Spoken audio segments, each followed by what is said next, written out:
La Sociedad Española de Radiodifusión presenta... Ser... Aquí va la radio... Podcast. Siempre.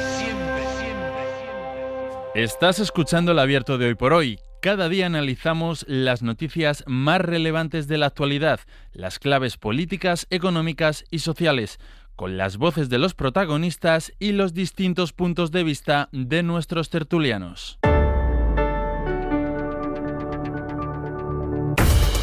Tiempo para el análisis, tiempo para el abierto en esta mañana de martes de precaución ante la Dana que va a atravesar buena parte otra vez de la península. Mucho cuidado, recomendación de la DGT de no coger el coche en las zonas afectadas y seguir y atender a cualquier señal de alerta en su comunidad o en la zona donde vivan.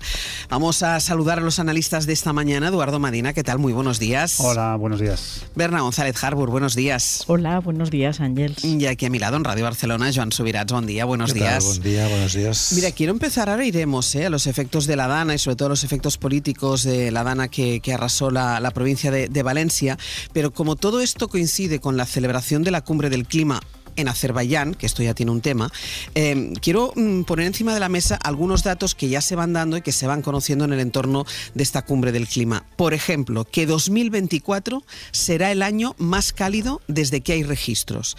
Es la previsión que ya asume la Organización Meteorológica Mundial y la alerta roja, que ayer se lanzaba al inicio de esta Cumbre del Clima, de la COP29. Javier Gregory, buenos días. Hola, buenos días, Ángels. Javier, es una realidad. La emergencia del clima no deja de emitir señales. Las organizaciones internacionales expertas en el calentamiento del planeta lanzan advertencias, pero ante este panorama, con Trump de vuelta en la Casa Blanca, ¿cuál es el mapa de esta nueva COP? ¿Qué podemos esperar de ella?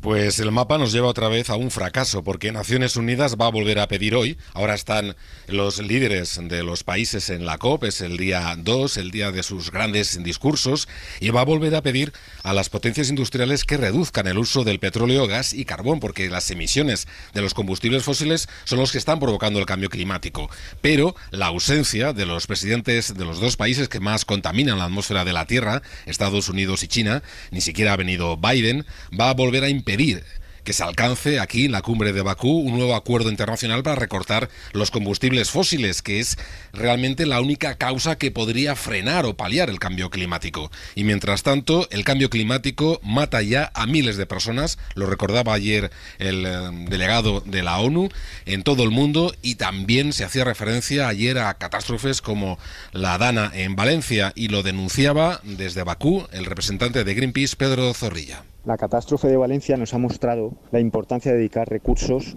a las pérdidas y los daños que ya está causando el cambio climático. También la necesidad de poner en marcha planes de adaptación a los impactos que son cada vez más severos. Y por supuesto, la urgencia e importancia de dejar de echar leña al fuego con la quema de combustibles fósiles. Luchar contra el cambio climático es salvar vidas. Pero es que Naciones Unidas en esta cumbre de Bakú va a dar otro año más a los países para que presenten nuevas contribuciones, nuevos recortes, nuevas promesas. Es decir, siempre hay un año más para contaminar. Y llevamos ya 29 cumbres. Y el problema es que cada vez es más grave, ¿no? Las catástrofes son cada vez más graves. Ayer, por ejemplo, Simon Steil, el jefe de cambio climático de la ONU, decía que la temperatura media, que este año va a subir por primera vez 1,5 grados, puede alcanzar este siglo 5 grados. Es decir, el triple. ¿Alguien se imagina danas el triple de intensas como las últimas de Valencia? ¿Y qué queda en esta cumbre, Ángels? Pues lo único que queda y lo que le interesa a Azerbaiyán y a los países petroleros es hablar de dinero, ¿no? Se va a incidir la ONU también en ese fondo, ya que no se están recortando las emisiones, ya que no se está paliando el problema, al menos hay que ayudar a pagar la factura a los países más pobres. Se prometió hace 15 años, lo prometió Obama, un fondo de 100.000 millones de ayuda, pues de momento ni siquiera hay el 20% de esos 100.000. Y lo que se quiere conseguir aquí en esta cumbre es que se comprometan a 40.000 millones al año, aparte también de otro dinero para financiación. Pero, Ángels, el problema es que aquí todo son promesas, no hay nada vinculante y, por supuesto, tampoco hay multas para quien no lo cumpla, como sí ocurría hace una década con el protocolo de Kioto. Gregory, muchísimas gracias. Gracias a vosotros. Hasta la próxima. Todos son advertencias, pero no hay decisiones firmes, todo no son vinculantes nada de lo que se decide en las cumbres del clima. Advertencias como que este será el año más cálido desde que hay registros, como que la alerta roja ya está aquí, ya no es una advertencia de alerta roja, y luego hay advertencias y hay realidades. Lo hemos visto y lo estamos viendo con los efectos de la Dana en la provincia de Valencia. Bueno, pues ante todo esto, ante estas evidencias, hoy nos ha llamado muchísimo la atención. De hecho, lo hemos comentado en el repaso de la prensa, un artículo que publica en El País Fernando Valladares. Él es doctor en biología, investigador del Consejo Superior de Investigaciones Científicas, dirige un grupo de ecología y cambio global en el Museo Nacional de Ciencias Naturales. Pues Fernando Valladares firma un artículo hoy en El País que dice: negacionistas, es muy difícil mantener la calma ante personas deliberadamente refractarias al conocimiento científico, y más cuando vemos las consecuencias de no escuchar a la ciencia y el terrible impacto del cambio climático en la gente. Y el titular de este artículo es: soy un objetivo del odio, no debemos ceder ante el acoso. Fernando Valladares, muy buenos días. Hola, ¿qué tal? Buenos días. Fernando, ¿qué te ha llevado a escribir este artículo? Yo no sé si el hartazgo, ¿por qué has llegado a este punto? Bueno, realmente la escalada de violencia contra mí ha ido escalando en los últimos 10, 12 días. Desde que se inició la Dana y los medios de comunicación pues han contado conmigo para explicar lo que pasa y por qué pasa, pues se han ido sucediendo cada vez espirales de mayor violencia. Son más o menos las mismas personas que cuando la derecha perdió las elecciones también la pagaron conmigo, y no solo conmigo, no soy el único, por desgracia, ¿no? En las mujeres incluso es peor, porque el acoso llega a ser todavía más agresivo, y obligó el año pasado a cerrar alguna cuenta en Twitter y demás a alguna periodista conocida. El asunto es que ya pues directamente me han puesto encabezando listas de personas a eliminar, y en algunos sitios se asegura que se reparten sogas para ahorcarme. Hombre, no son pensamientos especialmente gratificantes. Probablemente sea perro ladrador, poco mordedor, y se apoyen en las redes pues para darse ánimos unos con otros, pero la verdad es que la virulencia de los comentarios, la cantidad de grupos. Hay un grupo en Telegram de 200.000 personas, que estoy ahora mismo en Salamanca, y es más que toda la ciudad de Salamanca, unidos en un grupo donde se desprende odio hacia mi persona, porque ahora es el que ha tocado, pero si no será otro, y así sucesivamente. Pero Fernando, en cualquier caso, ese odio hacia tu persona es por hacer lo que llevas años haciendo. Yo he hablado contigo en infinidad de ocasiones, que es advertir, explicar en qué consiste, cuáles son los efectos del cambio climático. Claro, lo que pasa es que estos efectos cada vez, por desgracia, van siendo pues más terribles, ¿no? Y esto tensa la cuerda, y los negacionistas se ven relativamente, yo creo que acorralados en la falta de argumentos para defender su posición.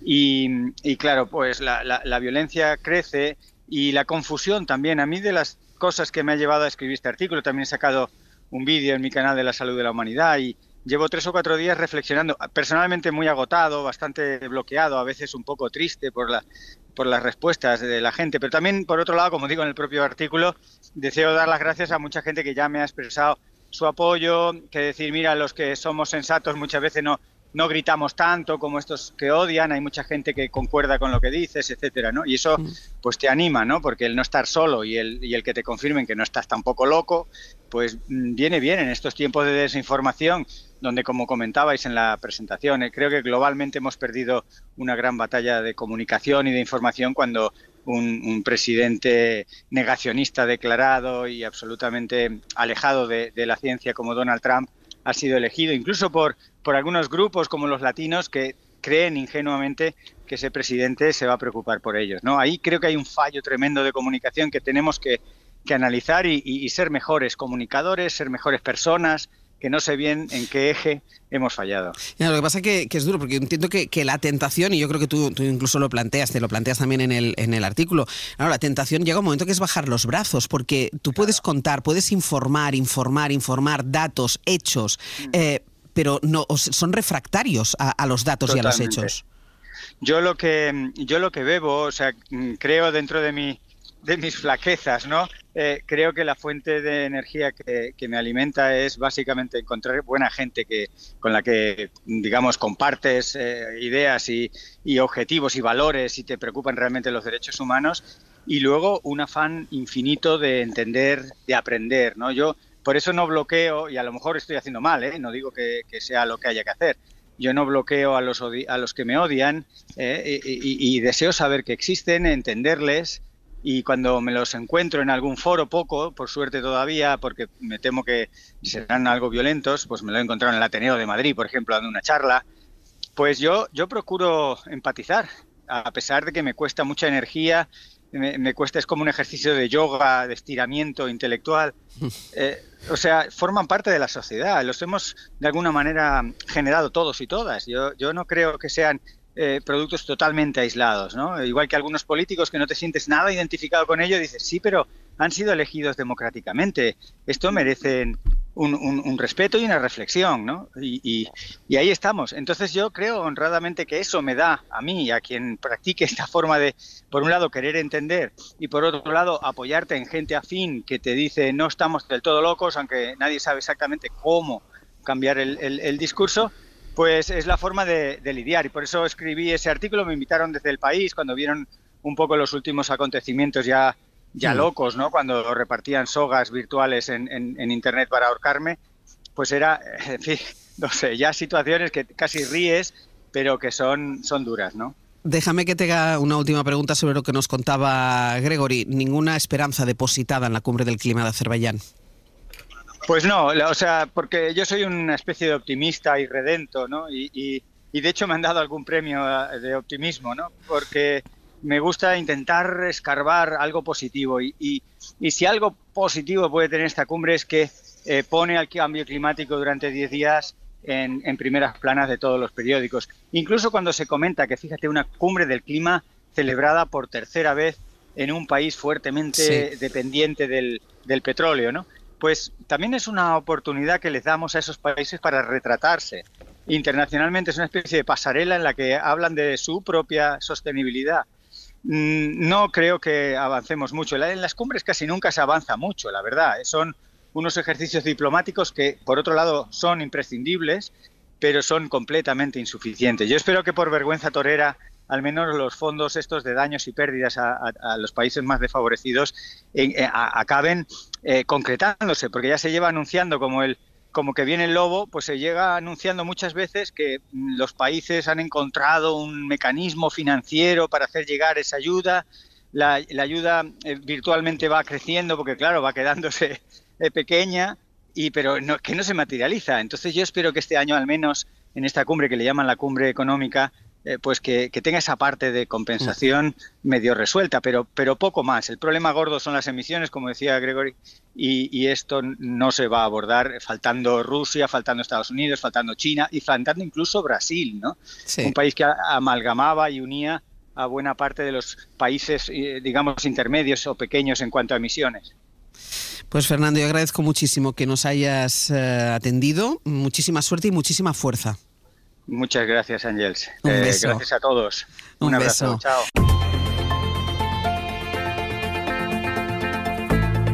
El Abierto. Ser Podcast.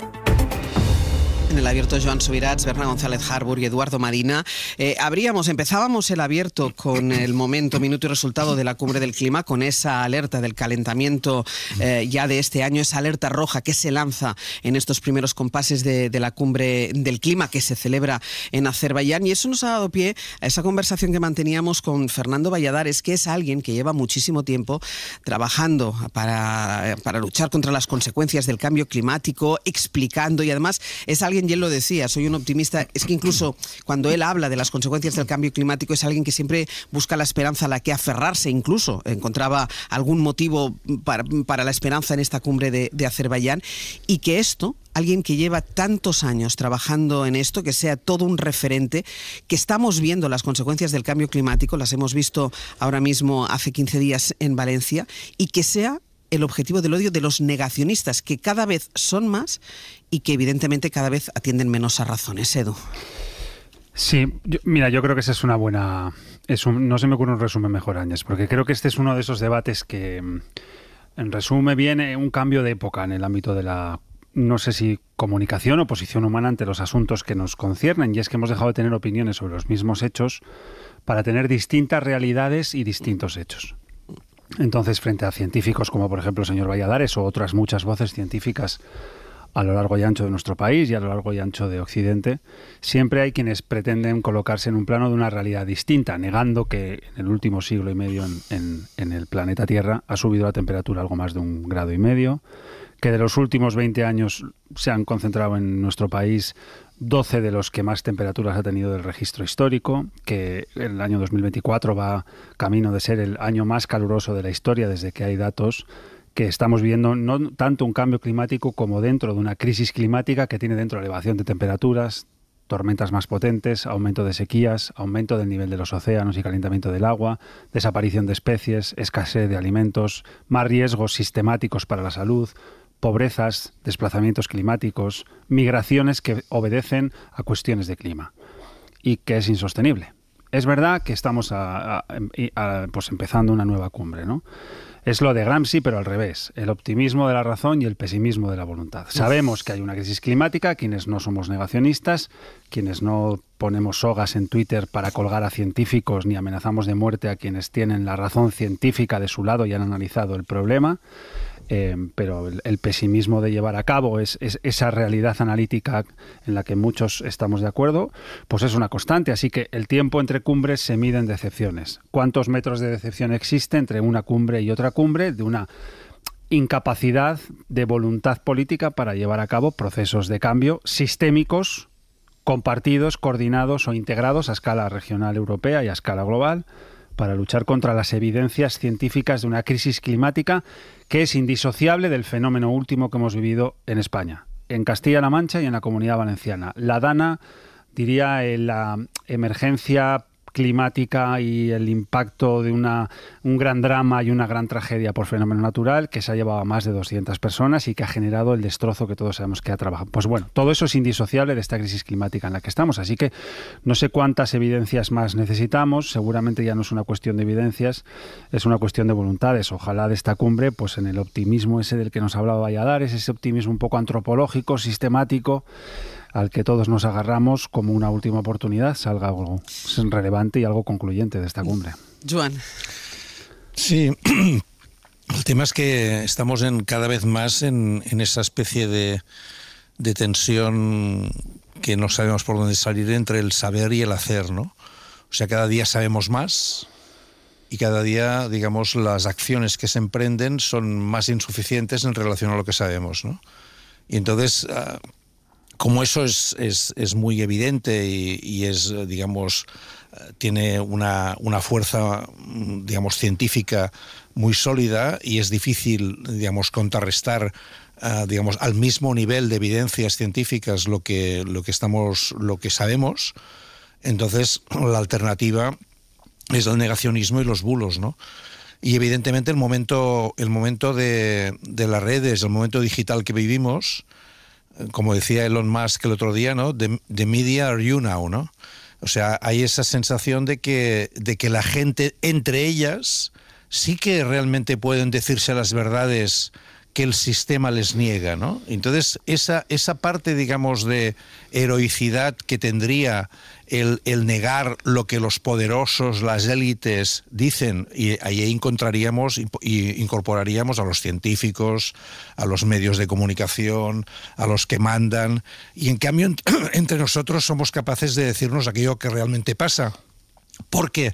Porque lo que en el fondo quieren es, pues, vendernos ahora coches eléctricos, nos quieren vender nuevas cosas, etcétera.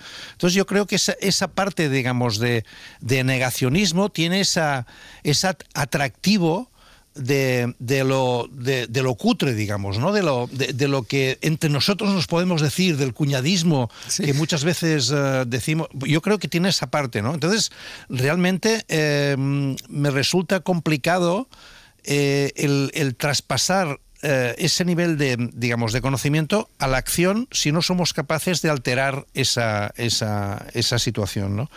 Y realmente entiendo que esa cumbre económica que decía Valladares ahora, que se está celebrando en Bakú, en Azerbaiyán, es económica y pone en el centro lo económico, porque en el fondo, detrás de toda esa resistencia a nivel global y a nivel incluso local, está el tema de la desigualdad también. Es decir, es muy difícil, y yo creo que deberíamos ser conscientes de ellos, es muy difícil avanzar, será muy difícil avanzar en temas ambientales si no los vinculamos a temas sociales. Es decir, si la relación entre el cambio climático, que es necesario, no va acompañado de una capacidad de cambio también en los niveles de desigualdad. Y eso a nivel global es importante y a nivel local también es importante. Berna. Bueno, yo creo que estamos viviendo no un cambio climático, no solo un cambio climático, sino un cambio de clima social. Edu lo apuntaba, y este tiene forma de un seísmo, de una virulencia impresionante que no sabemos a dónde va a llegar en términos de odio, de irracionalidad, y que es posiblemente tan preocupante como el otro, ¿no? Si ya sabemos, Edu lo ha definido muy bien, cómo es el cambio climático, estos fenómenos extremos de lluvias, de sequía, etcétera, etcétera, no voy a abundar en ello. El otro cambio climático, el cambio de clima social, es de una virulencia muy, muy peligrosa, porque lo ha habido en otras etapas históricas y desemboca en fenómenos que no podemos prever. Vamos a ver, si algo ha funcionado en esta crisis y si algo ha funcionado en esta época, es la ciencia y son los meteorólogos. Hay que decirlo con mayúsculas. AEMET ha funcionado, los meteorólogos de todo el mundo han funcionado. El esfuerzo de esas cumbres climáticas, el esfuerzo previo que han hecho miles de científicos que van preparando las cumbres de la COP a lo largo de muchos años, que han ido preparando los acuerdos, que reman a favor de que el mundo se movilice, ellos sí han funcionado. Los científicos han hecho unas previsiones que se están cumpliendo y superando con creces. Entonces, ¿a qué nos enfrentamos ahora? Hasta ahora, desde que Biden volvió a sumarse al tema del cambio climático, etcétera, el problema, ya sabéis, que era que países como China, India o el mismo Brasil, lo ha mencionado, no sé si alguien lo ha mencionado, bueno, sí, Valladares lo ha mencionado. China, India reivindicaban, oye, que vosotros lleváis 1,5 siglos contaminando, dejadnos a nosotros, que nos estamos industrializando ahora, contaminar un poquito, vale, ese era el problema. Pero es que ahora ya no es solo ese el problema. Estados Unidos ha votado a Trump legítimamente, pero es un señor que en cuanto toma el micrófono tras ganar, vuelve a recordar: vamos a perforar, vamos a sacar gas, vamos a sacar petróleo. Y la propia Europa, la que mejor estaba haciendo los deberes, pues también está empezando a ser reticente, porque es permeable a los discursos de la ultraderecha que dicen: ¿cómo que va a desaparecer los vehículos de combustión? ¿Cómo que tenemos que comprar coche eléctrico? ¿Cómo que en 2030? No, se va a ir todo retrasando, lo sabemos todos. Entonces, bueno, las noticias son muy malas para el planeta, para el cambio climático, es que no es para el planeta va a seguir existiendo, es para nuestros litorales, nuestras costas, nuestros cultivos, nuestra salud, y nuestras vidas. Yo creo que ya no hace falta más demostración de que el cambio climático mata. Exacto, pero además, y vuelvo a subrayar y termino, para ese clima social en el que está venciendo el odio, la irracionalidad, y en el que yo me bajo. Ahí ya me bajo. Ya, lo que pasa es que si nos bajamos, y ese es el planteamiento, yo se lo decía antes en la publicidad a Joan, o sea, si nos bajamos y desistimos, porque es verdad que, y Valladares lo cuenta en su artículo, la tentación, bueno, dice, primero, que me convenzan de que no estoy loco con lo que estoy haciendo, que eso ya es importante, que uno que lleva toda su vida dedicado a esto se cuestione si lo que está haciendo es lo que tiene que hacer, pero luego, ¿cómo se lucha contra esto? Porque la primera tentación es bajar los brazos, es abandonar, y entonces ganan ellos. Sí, pero yo diría que deben saber que somos más. Qué optimista. Y que la razón científica al servicio de un discurso humanista, como es este, sí, ganará la partida frente a los negacionistas climáticos, frente a quienes niegan la razón, Edu, y quienes niegan la ciencia, porque no nos salvaremos, no hay otra salida, no hay otro escenario ni otra salida de emergencia de salvación posible. Es decir, la razón, la ciencia y el humanismo se impondrá frente a los negacionistas climáticos que están detrás de una especie de coartada para que las cosas sigan como están, llevándose por delante tantas vidas, tantas certidumbres, tantos ecosistemas, tantas especies, tantas costas. Pero en Estados Unidos han ganado ellos, han ganado unas elecciones. Bueno, las elecciones y en Europa están avanzando. Las elecciones tienen de bueno que se ganan y después se pierden. Y tienen de bueno que cuando uno sabe perder y pierde se va. No es el caso de este, que ahora ha ganado y la vez anterior que perdió pues no supo perder, pero de la misma manera que ha llegado, llegarán otros en el futuro con otro discurso de naturaleza humanista, con base científica y con base racional, no oscurantista, no mítica y no antiilustrada. Y ese es un debate que durante muchas veces a lo largo de la historia lo hemos visto en duelos al sol, que han sido casi estructuras de los ciclos históricos, y siempre han ganado los buenos. Y esta vez vamos a volver a ganar los buenos. Joan, ¿qué vas a decir algo? Solo decía que en medio, entre elección y elección, pasan cosas. Y esas cosas, como decía muy bien Edu ahora, como están avaladas científicamente, esas cosas van demostrando que eso no es, que hay bulos y hay, digamos, certezas. Y al final, digamos, lamentablemente, porque es lamentablemente, hechos como la Dana están diciendo que, oiga, es que esto no es un bulo, estas cosas pasan. Y evidentemente podemos buscar las excusas que queramos, pero los ciclos son los ciclos y la realidad, digamos, científica nos demuestra que o vamos a cambiar o es muy difícil. Pero insisto en lo que decía antes, hay países, ¿no? China, Filipinas, India, Vietnam, Brasil, que tienen elementos de desigualdad muy potentes, y si no mezclamos elementos sociales con elementos de cambio climático va a ser complicado. Voy a hacer una pausa y a la vuelta seguimos, porque vamos a seguir con los efectos de la Dana.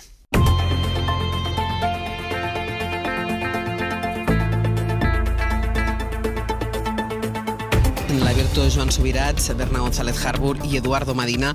Vamos ya con la Dana y las consecuencias de la Dana en Valencia, porque cada día se van haciendo más enrevesadas, se va liando el mismo, va cambiando de versión, va modificando las versiones. El presidente de la Generalitat Valenciana, Carlos Mazón, ayer empezó a admitir la posibilidad de que se cometieran algunos errores y también admitió la posibilidad, y se va a concretar pasado mañana jueves, cuando comparezca en Les Corts, la posibilidad de hacer cambios en su gobierno.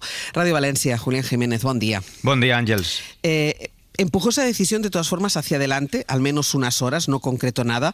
Mazón, que dice que cuenta con el apoyo del Partido Popular, lo deja todo para el jueves, deja para el jueves esa posible remodelación del gobierno. Sí, es una remodelación del gobierno valenciano planteado no en términos de depuración de responsabilidades políticas, Ángels, sino más bien encaminado a un cambio de timón respecto a la reestructuración del Consell. Nunca se va a presentar como un castigo por los errores cometidos, sino, como decía, como ese giro de timón con la creación, por ejemplo, de un departamento que centralice todas las acciones para retomar la normalidad en los próximos meses. Habrá que esperar en los próximos días para saber si esa remodelación del Consell prevé alguna salida de algunas de las conselleras señaladas durante la crisis. Se especula con algún anuncio el jueves durante la comparecencia del jefe del Consell en Les Corts, pero Ángels, Mazón, es impredecible. Esos cambios podrían producirse antes, durante o después de esa comparecencia. Entre tanto, lo que va haciendo Mazón es buscando argumentos con lo que defender su ausencia durante todas esas horas en la reunión del Centro de Emergencias, del CECOPI. Ha llegado a decir que no hacía falta que estuviera él, que el presidente de la comunidad en emergencia no es estrictamente necesario para atender esa emergencia. Escuchen. En un CECOPI válidamente constituido por quienes estaban, el presidente de la Generalitat no es miembro del CECOPI, sino que son los miembros los que están válidamente presidiendo operativos, no necesitan una presencia política porque estaríamos todos en situación de alto riesgo para tomar las decisiones, para recibir las informaciones y para estar plenamente constituido y poder tomar todas esas decisiones. Llama mucho la atención, Julián, esa expresión de válidamente constituido el CECOPI, porque la repite en más de una ocasión en esas declaraciones que dio ayer improvisadas a los medios de comunicación, y es una expresión muy concreta. Yo no sé si con la intención de blindarse ante una posible ofensiva judicial. Sí, recordemos que el Tribunal Superior de Justicia de la Comunitat Valenciana ya ha reclamado a la Generalitat el expediente de la tramitación de la emergencia al presentarse una demanda por inacción contra el Consell, también contra el Gobierno de España.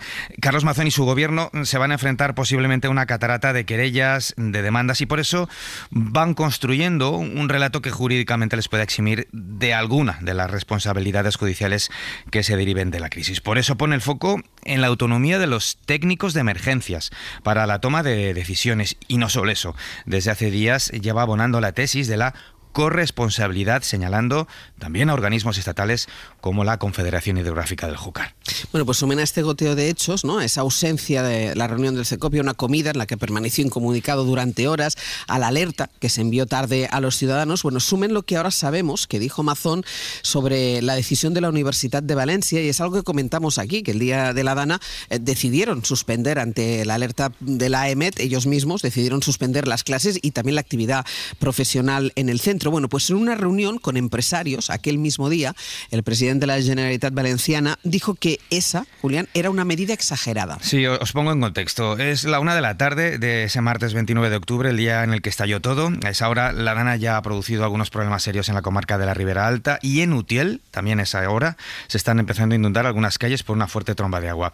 En una de las salas de reuniones del Palau de la Generalitat, a esa hora, a la 1, se produce un encuentro con los agentes sociales. Una reunión anunciada en la agenda de Mazón y que es previa a la polémica comida del presidente con una periodista en un céntrico restaurante del centro de Valencia. En esa reunión se habla, entre otras cosas, de las líneas generales del presupuesto de la Generalitat para el ejercicio del año que viene, y durante esa reunión el presidente hace un comentario relacionado con la suspensión de las clases por parte de la Universidad de Valencia. Habla en términos de medida exagerada, según relatan a esta emisora varios de los asistentes a esa reunión. Mazón afirma que es una contradicción que cierren las aulas universitarias y que no lo hayan hecho el resto de etapas educativas. Recordemos, Ángels, que varios municipios de la comunidad habían decidido ya el día anterior anular las clases.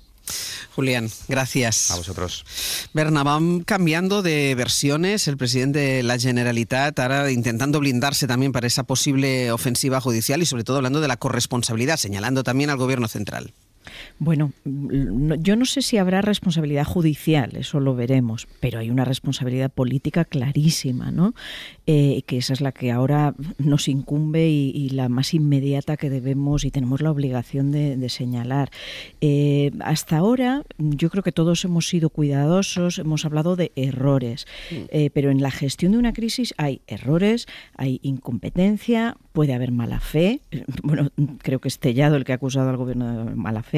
Sí, y puede de los haber primeros días lo hizo. Negligencia. O sea, cada palabra tiene sus matices y posiblemente podamos añadir más palabras a todo esto. Y claro, evidentemente fue un error garrafal y letal haber activado las alertas a las 8 y 10 de la tarde cuando los barrancos y las riadas ya estaban sepultando calles y pueblos. Pero es que nos quedamos cortos con esa palabra, o sea, fue posiblemente incompetencia, negligencia. Este señor no estuvo a la altura del puesto para el que le han votado los valencianos.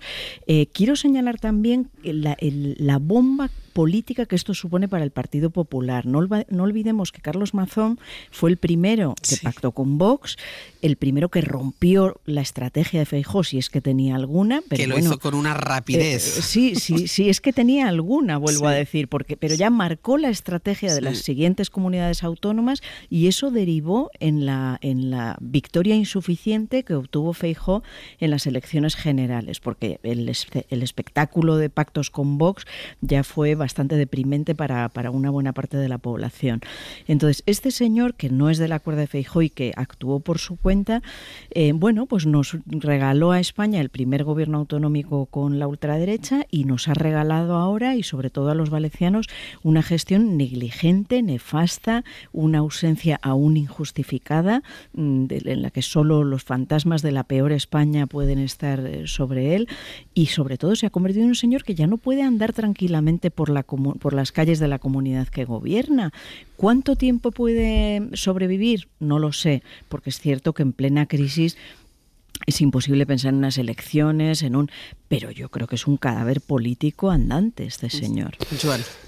Sí, yo creo que la versión ahora, cuando estabais, recordando, la comida que tuvo con la reunión que tuvo con los agentes sociales a la 1, y cuando él mismo aludía a la exageración que de alguna manera estaba en su comentario, ¿no?, de la exageración de la Universidad de Valencia, estaba planteando ese debate que creo que es un debate muy importante y que tenemos que poner encima de la mesa, que es ¿qué es peor, que te acusen de exagerar porque estás dando, pie a la posibilidad de que luego, la alarma que tú generas resulta que es, injustificada porque lo que pasa posteriormente no te da la razón? o digamos, ante la situación vas a tener que asumir los costes brutales de 200 muertos y de todo lo que ha implicado por el hecho de que, digamos, minusvaloraste la alarma que se estaba planteando, ¿no? Ese debate yo creo que se va a plantear cada vez con más fuerza, ¿no? Y entonces yo creo que evidentemente las responsabilidades de Mazón deberán ser aclaradas, pero al mismo tiempo yo creo que nos advierte, es un aviso para navegantes, ¿no? Que en el futuro también la gente deberá acostumbrarse a estar primero mucho más preparada ante las emergencias y aceptar que hay el riesgo de que a veces se pueda exagerar entre el riesgo, pero es mejor prevenir que curar, ¿no? Esto lo tenemos muy claro ahora, ¿no? Edu. Sí, yo diría que toda la secuencia es dramática para Mazón, porque se nos ha olvidado ya, porque las cosas prescriben a enorme velocidad en la memoria del debate político español, pero seguramente para quienes lo sufrieron no tanto, ¿no? En septiembre del año 2019 hubo una dana en la Vega Baja del Segura, en la zona sur de la Comunidad Valenciana. Hubo varias víctimas mortales, muchas personas afectadas. El presidente no era Mazón, era un señor que se llamaba Chimo Puig, presidente de la Generalitat. En el debate de política general del año 2020 se presentó ante el Parlamento de las ciudadanas y los ciudadanos de Valencia y propuso la creación de una unidad valenciana de emergencias, que se crea por decreto. En el año 2023 hay unas elecciones en mayo, que el Partido Popular gana en la Comunidad Valenciana y a toda velocidad, en un vergonzante acuerdo firmado en una servilleta, un acuerdo Peppa Pig, como fue descrito en aquel momento, el señor Mazón pacta con los negacionistas climáticos de antes, los de la conversación de antes de la Publi, Ángels. Sí. Y la primera decisión que toman es cargarse la unidad valenciana de emergencias. Que es verdad, era incipiente, era un instrumento que no llevaba 25 años consolidado en la gobernanza de la Comunidad Valenciana, pero era un instrumento creado como respuesta política a una dana que había tenido varias víctimas mortales en la Vega Baja del Segura, en la zona sur de la Comunidad Valenciana. Y resulta que esto es lo primero que quita mano a mano, codo con los negacionistas climáticos, con los de Vox. Lo recordamos, es inolvidable la imagen de aquel acuerdo político que hizo que el señor Mazón llegara al gobierno pocos días después de las elecciones de mayo del año 2023. Y es verdad que todo el sistema ha fallado en el antes y en el durante, en aquella parte que le corresponde gestionar a la Comunidad Valenciana. La gran pregunta es, ¿cuánto de esto es solo de ellos? Y es inevitable esa pregunta, porque comparto con Berna, Carlos Mazón ha firmado su final político en esta dana. No sé cuándo va a durar, no sé si va a durar un mes más, si va a acabar la legislatura, no tengo ni idea qué quiere hacer el PP valenciano ni qué quiere hacer el PP nacional, pero sé que este es su final. La gran pregunta es, más allá de eso, ¿hasta qué punto y cómo se hacen las fronteras de la corresponsabilidad y de la coordinación, de la responsabilidad en una emergencia nacional con más de 200 muertos y un impacto tan brutal en tantos municipios y en 2 comunidades autónomas, Castilla-La Mancha? Se nos olvida todo el rato porque el impacto ha sido mucho mayor en Valencia, pero ha afectado directamente también a Castilla-La Mancha. ¿Hasta dónde está la frontera entre la distribución de corresponsabilidades y responsabilidades? Pues yo creo que esto es una responsabilidad de todos y que han fallado los mecanismos de coordinación y que ha fallado la sensación de que todas las instituciones, los distintos niveles del Estado, cooperan juntos desde las primeras horas para salir adelante de las circunstancias y situación que dejó esta dana pues exactamente hace semana y media, ¿no? Déjame que vaya a publicidad y a la vuelta lo retomamos por aquí, por eso la frontera, que me parece interesante la conversación en este punto, la frontera, ¿dónde está la frontera, la línea de la corresponsabilidad entre las diferentes administraciones? Una pausa y seguimos. El Abierto. Ser podcast. En El Abierto, Joan Subirats, Berna González Harburg y Eduardo Medina, que planteaba, primero analizando la gestión de Carlos Mazón, pero planteaba, Edu, ¿dónde está la frontera, cómo se delimita la frontera entre la corresponsabilidad, las competencias de quién? Sí, quería añadir a lo que decía Edu que en aquella dana que ha citado de 2019, Chimo Puig, que yo he pensado muchísimo en él en estos días porque tenía eficacia de gobierno, activó ese CECOPI, ese organismo de emergencia, 2 días antes de la dana, porque es que hoy día aquí en la SER, en cualquier medio de comunicación, informáis con mucha antelación de que viene una dana, o sea que veamos la diferencia. Y es muy triste, y ya voy a tu pregunta, ver cómo la respuesta a una crisis cambia las vidas de las personas, ¿no? O sea, yo me lo he preguntado muchísimo en estos días, en estas 2 semanas, qué habría pasado si hubiera gobernado el PSOE o Ximo Puig en este caso, o qué habría pasado si hubiera gobernado otra persona diligente por parte del Partido Popular. No estoy hablando de partidos, sino de gestiones diligentes. Y aquí, y perdón que vuelvo a recordar ahora mismo a Aznar, que ayer precisamente ha criticado todo lo ocurrido, y digo, pero bueno, ¿cómo nos puede dar lecciones de gestión de crisis este señor que tuvo la cuestión del avión este que se estrelló en Turquía, que tuvo Irak, que tuvo sobre todo el 11M, con aquella... el Prestige, el 11M, o sea, con los mismos muertos, casi 200 muertos, y una gestión manipuladora y partidista absolutamente de aquella crisis. Por favor, lecciones de Aznar no quiero. Y voy rápidamente a tu pregunta. Pues sí, yo creo que ha fallado muchas cosas, también el gobierno. Es decir, enfocar el relato de las competencias pues es algo que es incomprensible en el momento de la tragedia. Es incomprensible que estés ahí embarrado con tu casa perdida, con tus seres queridos sufriendo, tu madre con Alzheimer que no se puede mover, que no puede tener comida, y tú hablando de las competencias, ¿no? O sea, yo creo que ahí ha fallado un relato, y no sé si tanto la acción como el relato. O sea, en la acción sí creo en la disposición del gobierno en todos sus frentes, ejército, lo que hiciera falta. Pero ese relato de que me lo pidan, ya sé que era una frase en medio de otras frases, ayer lo recuperasteis muy bien, pero yo creo que el relato al gobierno le ha fallado y también deberá aprender lecciones. No tanto los recursos, porque yo sí estoy segura de que ha habido todos los necesarios, todos los que se solicitaban, pero es que igual había que haber actuado con más intuición y más respuesta cuantitativa ante algo que evidentemente superaba cualquier experiencia de las que conocíamos. Yo sí que, estando de acuerdo en que hay que delimitar las fronteras de la corresponsabilidad, pero sí es verdad que en el momento de la tragedia, es decir, en la prevención de la tragedia, no en la gestión posterior, sino en la prevención de la tragedia, hay una responsabilidad creo superior de quien está al frente de la presidencia de la Generalitat. Y cuenta una cosa Levante, que lo hemos contado antes a las 8, el diario Levante, que es muy interesante, que es que dice que el CECOPI se planteó el confinamiento de la gente, pedir a la gente, solicitar, exigir a la gente que no se moviera de su casa, un confinamiento, y que no pudieron hacerlo porque una decisión de ese tipo necesitaba de un responsable político que la avalara, y ese responsable político evidentemente era el presidente de la Generalitat Valenciana, que, como ustedes saben, llegó tardísimo a esa reunión del CECOPI, cuando ya la gente se estaba ahogando. Joan.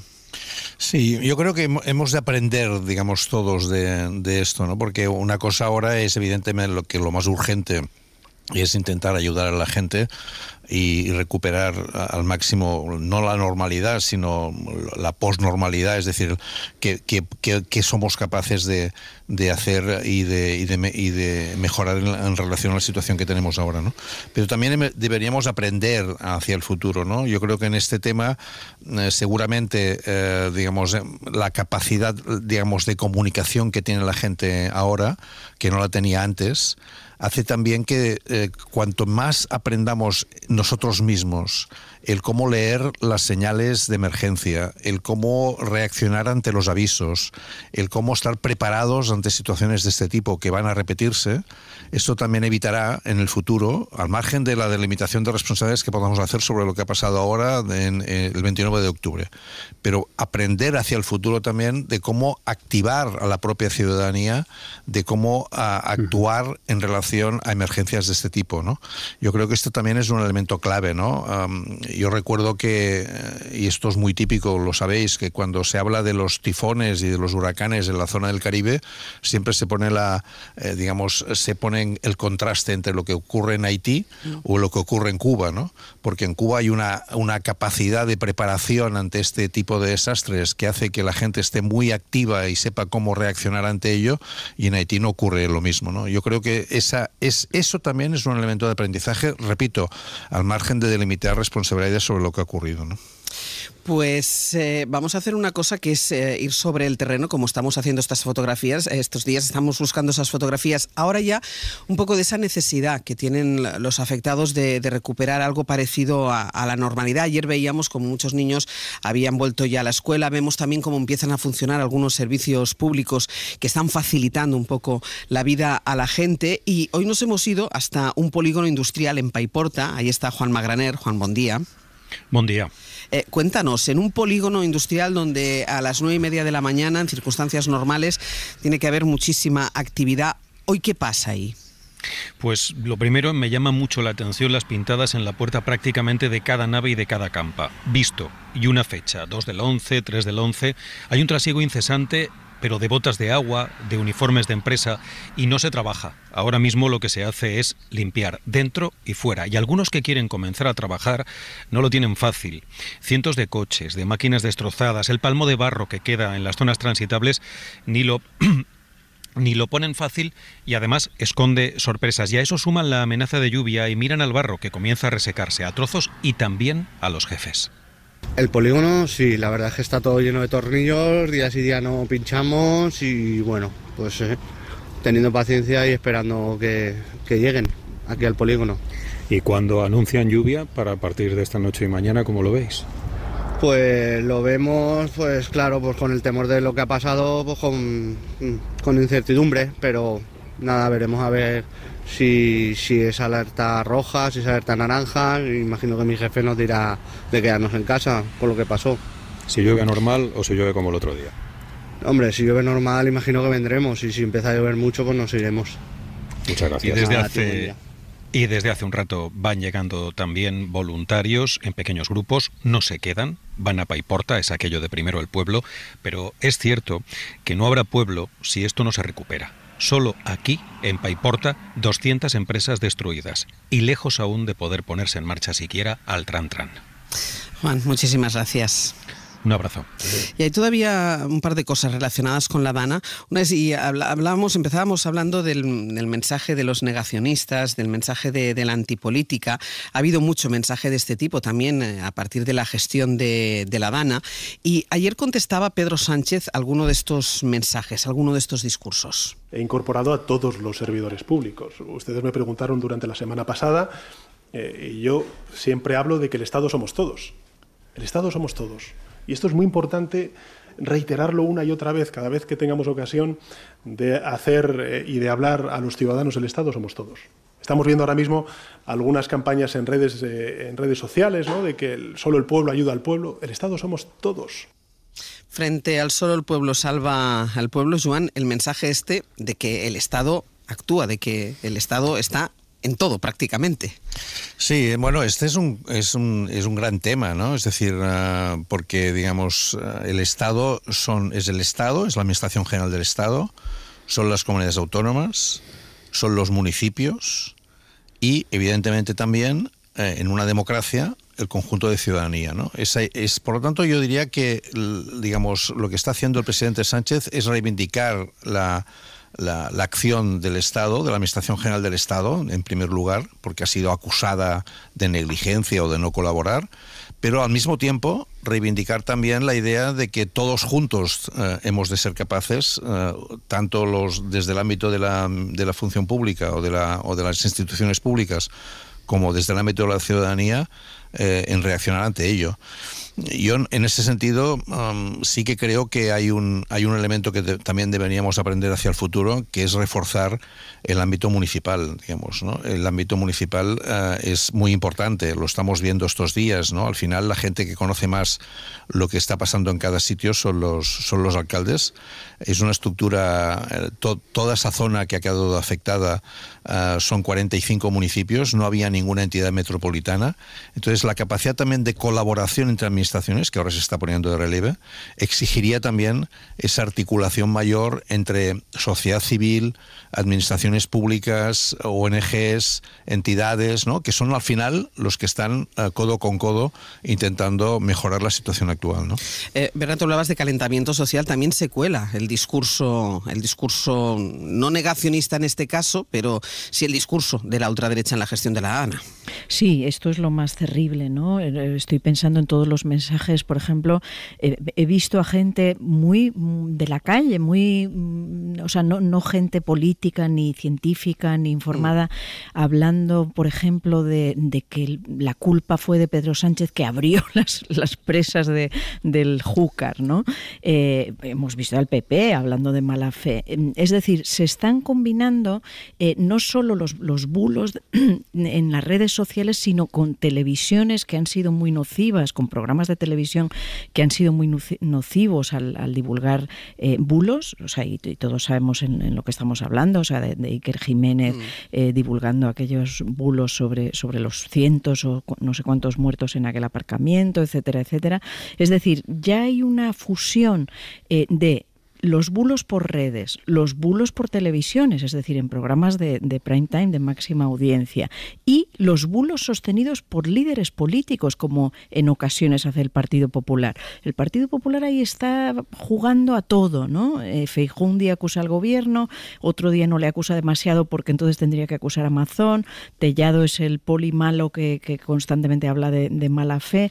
Es decir, se está produciendo una alianza muy nociva en la que ya no es solo la ultraderecha, sino en la que participan periodistas en prime time, el propio Partido Popular y esto es muy nocivo para la democracia, porque evidentemente tenemos que hablar a partir de la ciencia. Yo vuelvo a reivindicar, y el Estado es la ciencia, es decir, AEMET, los meteorólogos. Estoy de acuerdo totalmente con lo que decía Joan, y aquí lo venimos diciendo desde hace 2 semanas. El Estado es los alcaldes, es la AEMET, los meteorólogos, los bomberos, los policías de Navarra, que hemos visto ahí con su gorra ayudando a quitar barro. Claro que el Estado somos todos y son todos esos organismos, pero ojo con que se está viendo esa alianza de no solo la ultraderecha, sino de ciertos programas de televisión en prime time y de ciertos líderes del Partido Popular apuntando de forma muy nociva contra los valores democráticos. En suma. Sí, yo creo que la descentralización lo ha dibujado, lo ha prefigurado muy bien Joan Subirats, ¿no? Desde los ayuntamientos hasta el gobierno central, todas las instituciones concernidas definen el perímetro de lo que es el Estado. Una forma de organización social dotado de poder soberano, con instituciones que van desde ahí, desde el poder municipal hasta el gobierno central. Es una pena cómo han fallado los mecanismos de coordinación entre todas ellas. Y de la misma manera que de la Dana de 2019 hubo un líder político que se llamaba Ximo Puig, que supo sacar conclusiones y tomar decisiones que generaron nuevas estructuras, nuevos organismos y nuevos instrumentos de lucha contra este tipo de emergencias y catástrofes naturales. Yo lo que espero es que de esta salga lo mismo, una revisión de los mecanismos de coordinación entre los distintos niveles del Estado para que cuando vuelva a haber emergencias climáticas, la evolución de la temperatura, hablábamos al principio de la cumbre del clima, Ángels, nos indica que no es descartable que esto pueda volver a pasar, con urbanizaciones en zonas inundables, con lugares que están expuestos más vulnerables que otros en zonas de costa, en riberas de ríos, donde puede volver a suceder pues desastres climáticos en el futuro, en el corto, en el medio o en el largo plazo. Ojalá sepamos hacer una revisión de los mecanismos de coordinación, ojalá sepamos leer todos que una emergencia nacional es competencia de todos y ojalá no haya nunca más una emergencia de estas, ni un desastre de esta naturaleza, pero si lo hay, ojalá no volvamos a hablar de competencias, porque será tanto como decir que esta vez esto ha sido competencia de todos. ¿Qué es lo que es? Es imposible pensar que más de 200 muertos, 2 comunidades autónomas. Se olvida mucho Castilla-La Mancha, pero Castilla-La Mancha ha tenido una alta afectación de esta Dana. No tanta como Valencia o Comunidad Valenciana, pero la ha tenido. Todo eso es competencia de todos y quienes discuten mucho de competencias normalmente olvidan que esto es competencia del conjunto de los poderes del Estado. Voy a ir ahora a Bruselas, porque ya saben que el Partido Popular señala a Teresa Rivera. Hoy Teresa Rivera pasa el examen más importante para convertirse en comisaria de formar parte del gobierno de Ursula von der Leyen, pero antes, Sergi López, buen día. Hola, buen día, Ángels. Hay un caso con un padre y un hijo muertos en Arenys de Mar. Efectivamente, los Mossos están intentando determinar la secuencia de los hechos. La cuestión es que han recibido una alerta avisando de que en un domicilio de una urbanización de Arenys de Mar podía haber el cuerpo sin vida de solamente una persona. Al llegar había un incendio en la vivienda y han encontrado 2 cuerpos sin vida que pertenecen a un padre y un hijo. Ambos tenían signos de violencia. El forense está analizando ahora la causa de la muerte. Todos los indicios apuntan a que uno de los 2 habría matado al otro y después se habría suicidado. En todo caso, hay que esperar a la autopsia para determinar concretamente qué es lo que ha pasado. Pues es la información que tenemos hasta ahora sobre estos 2 cuerpos aparecidos en una vivienda de Arenys de Mar. Y vamos, como les decía, a Bruselas, porque ya saben que el Partido Popular señala insistentemente a Teresa Rivera y ella tiene hoy ese examen para convertirse en vicepresidenta europea y responsable del área de competencia. Corresponsal comunitario Enrique García Pozo, buenos días. ¿Qué tal, Ángeles? Buenos días. Antes que nada, expliquemos en qué consiste el examen al que se enfrenta hoy Teresa Rivera. Bueno, hoy es el día grande, podemos decir, de las llamadas audiencias. Las audiencias son una especie de examen a la que se someten cada uno de los aspirantes a comisario en cada una de las comisiones del área que van a dirigir en los próximos 5 años. Hoy toca a los 6 aspirantes a vicepresidente, entre ellos Teresa Rivera. En el caso de Rivera será su audiencia a partir de las 6:30 de la tarde. Los eurodiputados le trasladan preguntas muy técnicas que previamente ya le han trasladado por escrito y Teresa Rivera va a tener varias horas para contestar. Después de este examen o de esa audiencia, como se llama aquí en el Parlamento Europeo, cada uno de los grupos designa previamente a un llamado coordinador y esos coordinadores se reúnen a última hora después de ese examen a puerta cerrada y votan si el candidato ha pasado o no la aprobación, si tiene la luz verde del Parlamento, de los grupos parlamentarios. O sea, el coordinador lo que recoge es de alguna forma el sentir mayoritario del grupo y en función de ese sentir vota a favor o vota en contra. Son los coordinadores. Se necesita para que cada uno de los candidatos pase este examen 2/3 de los votos. Es decir, y me adelanto ya a lo que vamos a hablar ahora, si el Partido Popular, si el Grupo Popular Europeo en bloque bloqueara la designación de Teresa Rivera hoy no sale. Que es una de las claves. A esta hora, Ángeles, perdona, a esta hora ya acaban de empezar las audiencias, lo hacen con el italiano Raffaele Fitto, que es el candidato de Giorgia Meloni. Y te decías, depende de lo que haga el PP. Bueno, el PP en España está en ello porque lo que está haciendo el Partido Popular es maniobrar para que sus colegas del Partido Popular Europeo se opongan al nombramiento de Teresa. Sí, el PP de Núñez Feijóo lo que está haciendo es presionar para extender aquí en la Eurocámara esa idea de que si Teresa Rivera no vale para España, no vale para Europa. De hecho, el líder del PP español llamó ayer al jefe de las filas del Grupo Parlamentario de los Populares Europeos, al alemán Manfred Weber, para trasladarle que sus eurodiputados van a rechazar la candidatura de Rivera. Pero, ¿qué va a hacer el resto del grupo? Que el grueso del Grupo Popular aquí en el Parlamento vote en contra de Teresa Rivera es un escenario realmente difícil y muy improbable, según fuentes del propio Partido Popular Europeo, porque el interés de la delegación española choca con el interés último del grupo parlamentario, que es que la comisión eche a andar lo antes posible. Y un veto o un posible veto a la aspirante española dilataría, Ángeles, todos los tiempos, podría llevar a que Madrid tuviera que proponer a otro candidato. Es un movimiento que nadie espera y que provocaría que la comisión no echara a andar en 2 semanas, que es el calendario previsto. Y más allá de los intereses nacionales de cada una de las delegaciones, hay de fondo un complejo reparto de equilibrios ideológicos y territoriales. Hay un puzzle que puede estallar si algún grupo con capacidad aritmética, en este caso el Partido Popular, veta a uno de los candidatos, porque puede dar lugar a un terremoto con un resultado incierto, ¿no? Si los populares bloquean, por ejemplo, o lo intentan el nombramiento de Rivera, que es la máxima representante de la familia socialdemócrata, a cambio socialistas y otros grupos de la izquierda pueden bloquear a otros candidatos conservadores. Y en esa lista de nombres sobresaldría Raffaele Fitto, el candidato del gobierno de Giorgia Meloni. En cualquier caso, en el propio PP europeo explican que efectivamente tienen una larga lista de asuntos para discutir con Teresa Rivera esta tarde, pero que ni tienen que ver con la Dana. Asumen que esto es un asunto nacional y fuentes cercanas a la vicepresidenta explican que Rivera va a evitar esta tarde el cuerpo a cuerpo con los populares españoles, que no va a entrar en lo que definen como provocaciones y que su discurso será en clave europea. No quiere trasladar una disputa nacional a las instituciones comunitarias. Enrique, gracias. A vosotros, un abrazo. Hasta luego. Joan, ibas sintiendo cuando ibas escuchando a Enrique, no lo tiene fácil el Partido Popular español, porque claro, son muchos los intereses que están en juego, no es tan fácil. Es que la lista de los 6 vicepresidentes ha sido largamente, digamos, trabajada, ¿no?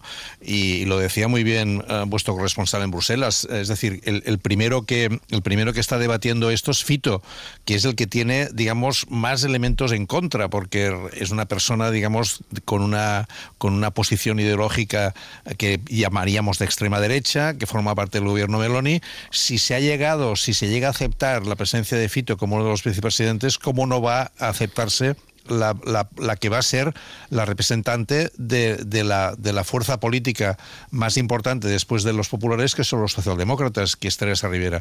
Yo creo que los equilibrios son de un nivel de sofisticación notable para conseguir cuadrar todas las cuentas, y por lo tanto es impensable que Teresa Rivera no salga, digamos, triunfante o victoriosa de este hearing. Ahora, al mismo tiempo, esto pone de relieve lo increíble que es lo que está haciendo el Partido Popular. O sea, porque ya sabe que esto va a ser así. Entonces, ¿qué está haciendo? Está haciendo simplemente digamos, trabajando la lógica que ha seguido constantemente, que es la de erosionar al gobierno, poner por encima los intereses partidistas que los intereses del propio Estado. Es decir, demostrar un nivel de, digamos, de bajeza, llamaría yo, política, y de no ser capaz de entender que el juego de Europa es un juego distinto. Y entonces llegan al nivel de acusar a Teresa Rivera de que no está preparada para el puesto, lo cual me parece increíble. Digamos, yo que la conozco bastante bien, creo que son las personas más preparadas que tenemos en España para ocupar precisamente esta posición. Y además la están acusando de que, por ejemplo, defiende que se mantengan árboles y vegetación en los ríos, cuando esto precisamente es lo que provoca luego las catástrofes, cuando es exactamente al revés. Desde el punto de vista de la ciencia se dice que precisamente se tiene que ir con mucho cuidado en cómo se trabajan los cauces de los ríos para evitar que luego el agua baje con mucha mayor rapidez. Es decir, desde mi punto de vista es incomprensible lo que está haciendo el Partido Popular en este tema. Edu. Sí, no puedo mejorar lo que acaba de decir Joan, lo firmo entero. Es que cuando decía, ¿qué está haciendo el Partido Popular? Yo te iba a decir el ridículo. Sí, pero bueno. Es que además es perfectamente compatible. No descarto para nada que estos días podamos ver al Partido Popular en el Parlamento Europeo negando el derecho de Teresa Rivera a ser vicepresidenta de la Comisión Europea por la gestión de la Dana y proteger a Amazon por la gestión de la Dana. Esto puede pasar en los próximos días. Así que creo que es evidente que me conviene que haga una lectura amplia del acuerdo alcanzado entre las grandes familias ideológicas europeas, las que se proyectan como se proyectan en el actual Parlamento Europeo, liberales, centro-derecha, centro-izquierda, y que no se lleven por delante, en fin, un acuerdo que es a la vez fuerte y débil, porque depende de todas y cada una de sus piezas en un acuerdo político y una negociación que no ha sido sencilla para el conjunto de los 27 Estados miembros. Así que, bueno, veremos a ver qué pasa en el hearing. Mi tesis es que no se atreverán todo el Partido Popular a llevarse por delante un acuerdo. Bien le va a Van der Leyen el hecho de que esto salga adelante, porque se le cae todo el dominó. Sí, la noticia, el gran titular hoy de la Comisión Europea, o sea, del Parlamento Europeo, debería ser que se pone fin al cordón sanitario que hasta ahora ha dejado a la ultraderecha fuera. Por primera vez, un ultraderechista, un miembro de ECR, el grupo, uno de los grupos de los ultraderechistas, este hombre de Meloni, Rafael Fito, va a entrar en la Comisión Europea. Es algo histórico, es algo negativo, es un paso que bueno, nos aproxima a lo que está pasando en algunos estados, en algunas comunidades como la que hemos mencionado de Valencia, hasta que Vox se ha ido. Y este debería ser el gran titular de hoy, la derecha, incluido el PP, aceptando a un ultraderechista. Por el contrario, el PP nos hace que nos fijemos en una señora, Teresa Rivera, que es indiscutiblemente altamente preparada para esta cuestión, y bueno, lo demás lo han dicho mis compañeros, ¿no? O sea, querer tachar la gestión de Teresa Rivera y disculparla de Amazon es cuando menos una paradoja incomprensible. Dejadme estos últimos minutos para algo que también no vamos a tener tiempo para comentar, pero son los nombramientos que ya está haciendo Donald Trump para configurar su gobierno. Hemos sabido esta madrugada que Marco Rubio va a ser secretario de Estado para llevar la diplomacia de los Estados Unidos, pero todavía más beligerante que Rubio es la apuesta de Trump para la seguridad e interior. Según la CNN, será la gobernadora de Dakota del Sur, la responsable de seguridad e interior. Esta señora reconoció haber matado a su perra porque era desobediente o a una cabra porque olía mal. Esto lo dijo ella misma en sus memorias. Corresponsal en Washington, Sara Canals, buenos días. Buenos días, Ángels. Y para deportar migrantes, que es una de las grandes promesas electorales de Donald Trump, y cerrar fronteras, Trump ha elegido un nombre que ya se conoce allí como el zar fronterizo. Sí, llevar a cabo la mayor deportación de la historia ha sido una de las promesas estrella de su campaña. On day one, I will launch the largest deportation program in American history. Y para ello ha creado un puesto especial, el de zar fronterizo. Será Tom Homan, que es la persona que durante su primer mandato supervisó la polémica política migratoria de tolerancia cero y separación de familias. Durante esta campaña, Homan ya se postulaba para el puesto y le hemos visto desafiante y lanzando advertencias como esta a los migrantes ilegales. You better start packing now. Ya podéis ir haciendo el equipaje, decía, y luego su solución para evitar la separación entre padres y menores pasan directamente por deportar a todo el núcleo familiar. Y por otro lado, Trump también ha nombrado ya a su jefe de la Agencia de Protección del Medio Ambiente. Será Lee Zeldin, excongresista neoyorquino contrario al Acuerdo de París, sin apenas experiencia. Y que aboga por deshacer, por eliminar todas las regulaciones medioambientales que ha impuesto el presidente Joe Biden. Sara, y para ser embajadora ante las Naciones Unidas ha elegido a una mujer muy crítica precisamente con la ONU. Es sin duda otro nombramiento clave, el de Elise Stefanik, congresista del ala más dura, negacionista de las pasadas elecciones, y dio mucho de qué hablar durante las protestas pro-palestinas en los campus, porque ella fue quien interrogó en el Congreso a los presidentes de aquellas universidades y lo hizo con esta dureza. It's targeted at Jewish students, Jewish individuals. Do you understand your testimony is dehumanizing them? Una actitud que sin duda llamó la atención de Donald Trump. Es extremadamente crítica con la ONU, a quien tacha de un órgano corrupto, disfuncional, un pozo de antisemitismo. Ya ha llegado a decir que el secretario general, Antonio Guterres, es una desgracia absoluta. Y luego, Ángels, en plena semana de nominaciones, Donald Trump pretende tener aún más poder. Recordemos que ahora ha recuperado el control del Senado, seguramente también el del Congreso. We have taken back control of the Senate. Wow, that's good. Pero no contento con esto, ahora está ejerciendo presión para saltarse la votación en la Cámara Alta que hace falta para aprobar a gran parte de estos cargos. Lo cierto es que Trump está en una posición de fuerza porque el líder republicano del Senado se jubila en unos días y quienes se postulan para su reemplazo ya se han pronunciado a favor de intentar cambiar esta norma. Sara, gracias. A vosotros.